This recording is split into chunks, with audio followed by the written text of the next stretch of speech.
शिव रूपी श्वास इस शरीर के अंदर से जो निकल रही है, 21,600 श्वास प्रतिदिन मानव के शरीर से निकलती है। कितनी निकलती है? जम के बोलो जरा। 21,600 श्वास इस मनुष्य के शरीर से प्रतिदिन निकलती है, प्रतिदिन। और ये श्वास नहीं है, ये मेरा स्वयं शिव है जो श्वास के रूप में निकल रहा है। शिव रूपी श्वास चले तो समझ लेना कि शिव है, शरीर चल रहा है। जिस दिन शिव रूपी श्वास शरीर से निकल जाती है, फिर वो शरीर नहीं रहता, वो केवल एक शव बन जाता है जिसको लोग ले जाकर जला देते हैं, अंतिम संस्कार कर देते हैं। उसका फिर कोई मोल तत्व ही नहीं रहता।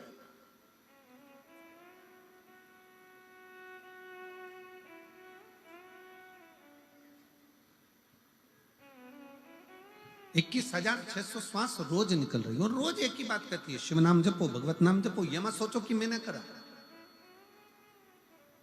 कौन कर रहा है, कौन करा रहा है, कौन करने वाला, ये कोई दूसरा नहीं, शंकर ही करता है, शिव ही करता है।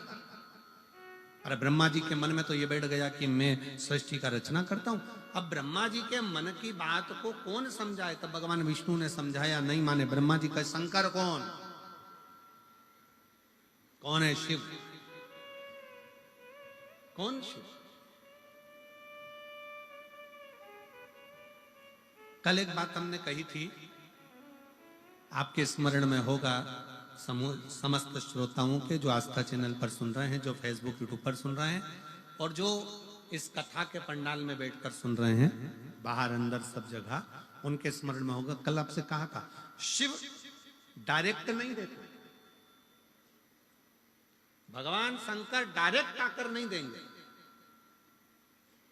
और अगर शंकर भगवान डायरेक्ट आ जाए ना, तो तुम नहीं पहचानोगे, तुम कहे ना जाने कहां रासलीला वाला आ गया, रामलीला वाला आ गया, देव इनको 10 रुपया दो, चलो चलो। शंकर भगवान इसलिए अपने असली स्वरूप में नहीं आते, शिव भगवान अपने असली स्वरूप में नहीं पहुंचते।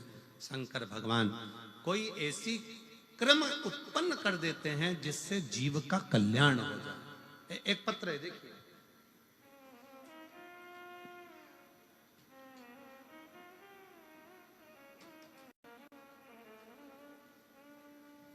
जिस यज्ञ में शंकर भगवान का नाम नहीं, वो यज्ञ सफल नहीं होता। जिस घर में भगवान शंकर का स्थान नहीं, तुम्हारे देवालय में, तुम्हारे पूजन वाले मंदिर में लड्डू गोपाल हैं, राम जी हैं, कृष्ण जी हैं, सारे देवता, पितर देव, ये देव, वो देव सब हैं, पर तुम्हारे घर के मंदिर में अगर एक शिवलिंग नहीं है, तो समझ लेना तुम्हारी पूजन भगवान स्वीकार नहीं कर पा रहा है। शिव के बिना राम भी राजी नहीं होते, शिव के बिना भगवान कृष्ण राजी नहीं होते, और राम और कृष्ण के बिना शिव राजी नहीं होते।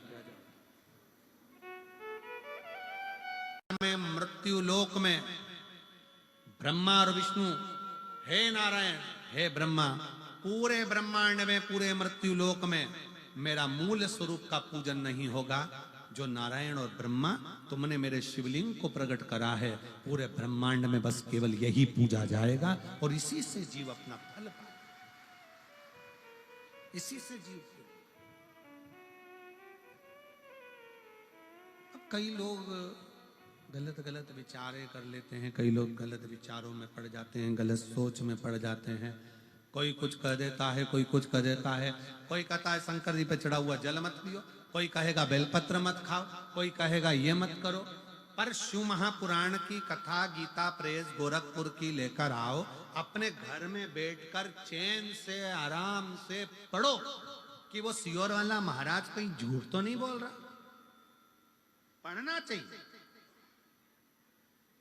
आप लोग शिव महापुराण की कथा सुनते हो तो थोड़ा अगर विश्वास है तो एक आध पढ़ो कि जितनी जितनी चीजें सियोर वाला महाराज व्यासपीठ पर बैठ के बताए कि दुर्वा का ऐसा प्रयोग करो, काली मिर्ची ऐसे चढ़ाओ, बेलपत्र ऐसे चढ़ाओ, बेलपत्र का प्रयोग ऐसे करो, इस तरह से भगवान की भक्ति करो, ये शंकर जी पे चढ़ा हुआ जल का आचमन करो, बेलपत्र को प्रसाद के रूप में पाओ। शिव महापुराण की कथा यहां तक कहती है कि केवल 33 कोटि देवता में एक देव महादेव केवल एक ऐसे हैं जिनका प्रसाद हाथ में आते से ही पाना पड़ता है, पूरी रात रखा भी नहीं जाता, देरी नहीं करी जाती।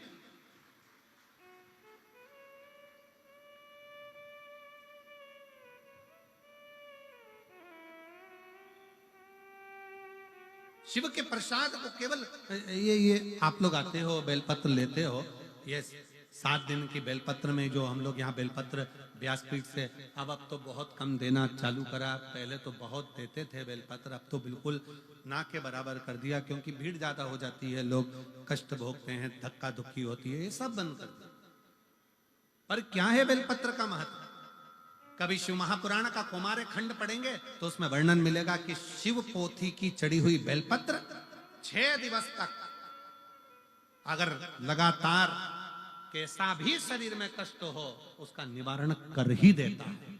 और 7वें दिन का बेलपत्र लक्ष्मी की वृद्धि करने वाला होता है, इसलिए इसको संभाल कर रखा जाता है। ये बेलपत्र की महत्वता, इसको रात भर रखते ही नहीं है, इसको तो पा लिया जाए,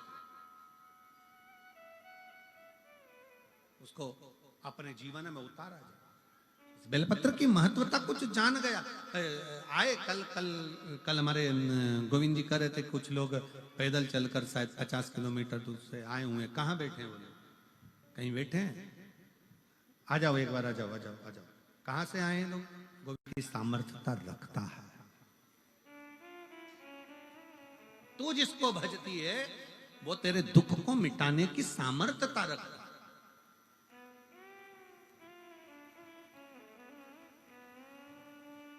रामसा पीर, रोनीचा वाले रामदेव बाबा,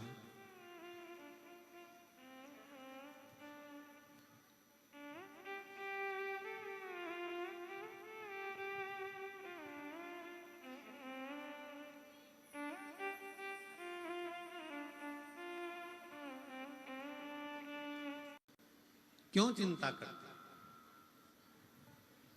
थोड़ा भक्ति का जल बेर के अंदर जाएगा तो ये बेर भी फूल जाएगा। उसी तरह जब आप भगवान को पुकारोगे तो भगवान जरूर आए।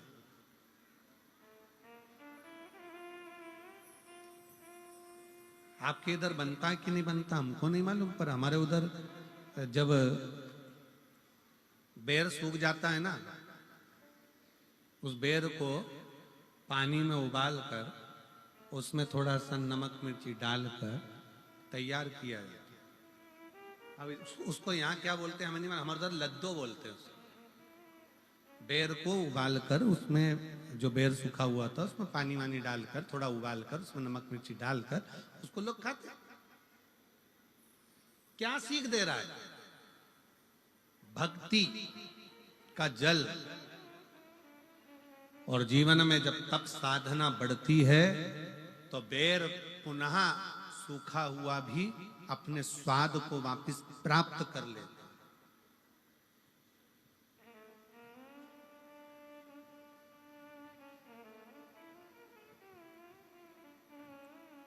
जब भक्ति का जल मिले और भगवान की तप साधना में आप डूबे हुए हो तो शिव तत्व जरूर प्राप्त हो। दुनिया का ऐसा कोई काम नहीं जो मेरे शंकर भगवान के पास उसका हल नहीं। फिर वही वाली बात आ गई, कल कथा में कहा था असंभव शब्द शिव की डायरी में है ही नहीं। भगवान शंकर की डायरी में एक ही शब्द है और वो केवल एक शब्द है। कौन सा शब्द है? जम के बोलो जरा, संभव। कौन सा शब्द है? संभव। असंभव शंकर भगवान की डायरी में है ही नहीं। बस तुम्हारा विश्वास डिगना नहीं चाहिए, तुम्हारा भरोसा डिगना नहीं चाहिए, और तुम्हारा विश्वास जितना जितना दृढ़ होगा शिव मिलेगा।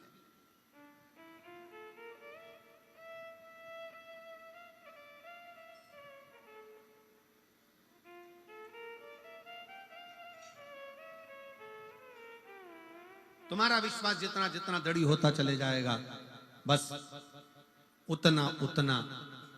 एक मिलिट्री के भाई ने एक पत्र लिखा है आर्मी वालों ने, किसी व्यासपीठ से आज तक ऐसा शब्द हम नहीं सुने थे जो शब्द आपकी व्यासपीठ कहती है। आपकी व्यासपीठ हमेशा कहती है कि शंकर भगवान के मंदिर में सावन महीने में 2 लोटा जल चढ़ाओ। कभी कभी 30 त्योहार पर 2 लोटा जल शंकर जी को चढ़ाओ, एक अपने लिए और एक जो बॉर्डर पर सैनिक खड़े हैं उनके लिए। कहां बैठे हैं? कोई आया है जिन्होंने पत्र दिया है? कोई आया हो, ये पत्र जिसने दिया हो तो बेल पत्र लेने जरूर आए। हमारे कुछ प्रश्न हैं। गुरुदेव, बाबा की कृपा से लोग कम से कम हमारे लिए भी तो जल चढ़ाते हैं और बड़ी खुशी मिलती है आपकी कथा सुनकर। पर हमारे एक प्रश्न है,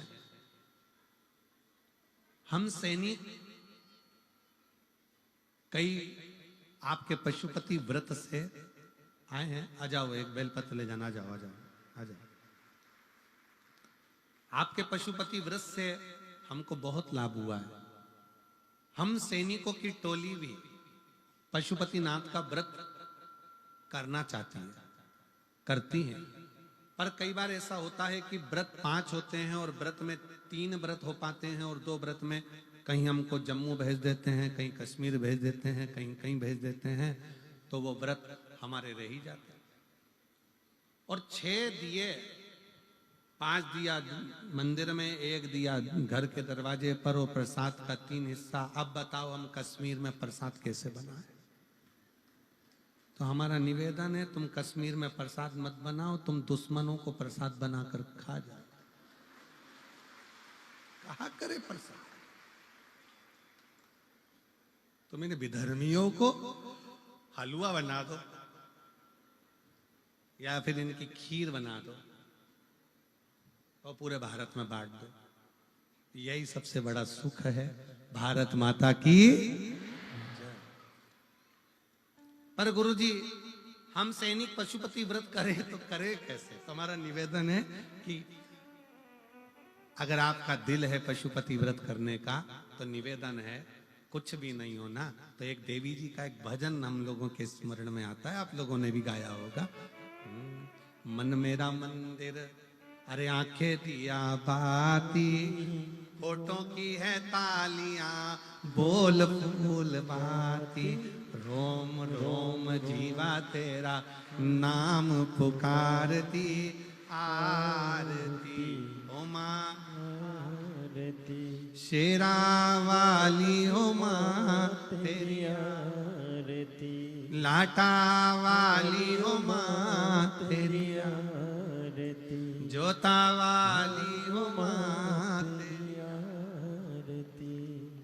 बस मन का दिया मंदिर बनाओ, अपने भीतर भक्ति का दीप जलाओ और भगवान से प्रार्थना करो। जब तुम राष्ट्र की सेवा में लगे हो ना, तो तुम्हारा पशुपति व्रत तो भगवान वैसे ही पूर्ण कर देता है। ये भी एक भक्ति। बहुत बोल्ड आवाज है तुम्हारी, गजब शिव तत्व है। एक बार दोनों हाथ उठाकर हर हर, यही शिव भक्ति है। बोल बम का नारा है, इतना धीमा बोलोगे तो कल्याण तुम्हारा। बोलो जम के, बोल बम का नारा है। देना दे, केवल एक 33 कोटि देवता में केवल एक देव है, वो है देव अधिदेव महादेव, जिनके पास में असंभव शब्द ही नहीं है।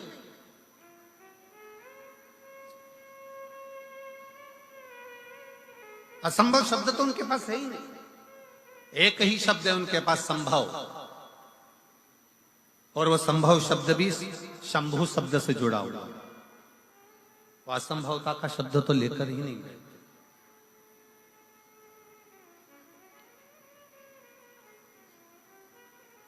छोटी है माता पार्वती जी, 5 वर्ष की आयु है। मां जगत जननी जगदम्बा दुर्गा की 5 वर्ष की आयु में माता पार्वती जी अपने पिता के साथ में बगीचे में भ्रमण कर रही थी। बगीचे में भ्रमण कर रही, और इतना बोल रही हैं, एक बेटा और एक बेटी, दोनों में जमीन और आसमान का अंतर होता है। बेटा और बेटी में जमीन आसमान का अंतर होता है। बेटा संसार में बोलता है, घर के अंदर आते से चुप हो जाता है, और बेटी घर में इतना बोलती है, बाहर निकलकर चुप हो जाती है। ये बेटा और बेटी का अंतर है।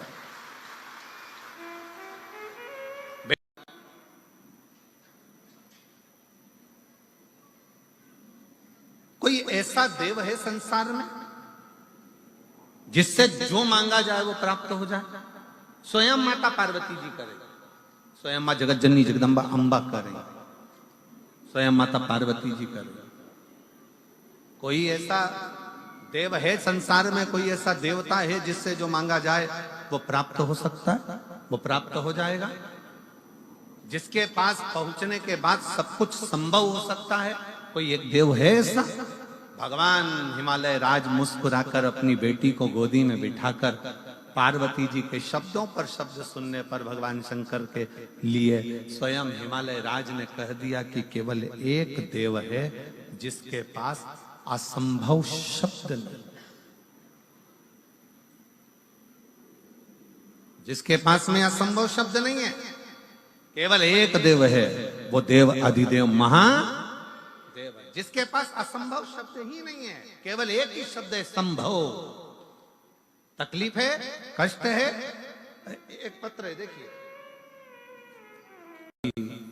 भगवान हिमालय राज ने अपनी बेटी पार्वती जी से कह दिया, केवल 33 कोटि देवता में केवल एक देव है जो असंभव को भी संभव कर सकता है, वो देव अधिदेव महादेव। केवल एक देव अधिदेव महादेव भगवान शिव।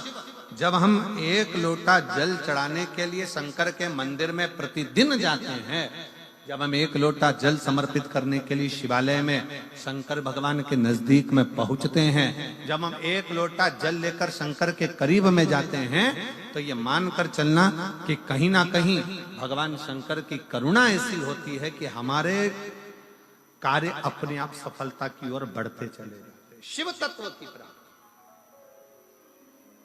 पर शिव महापुराण में 2 चीजों का स्मरण कराया गया। एक है पहले नंबर पर आपका भरोसा, आपका विश्वास।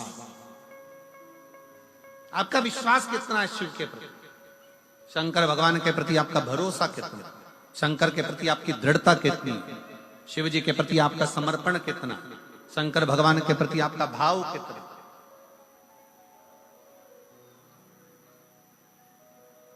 कितना भरोसा आप भगवान शिव पर करते हो, कितना विश्वास आप भगवान शंकर पर करते हो।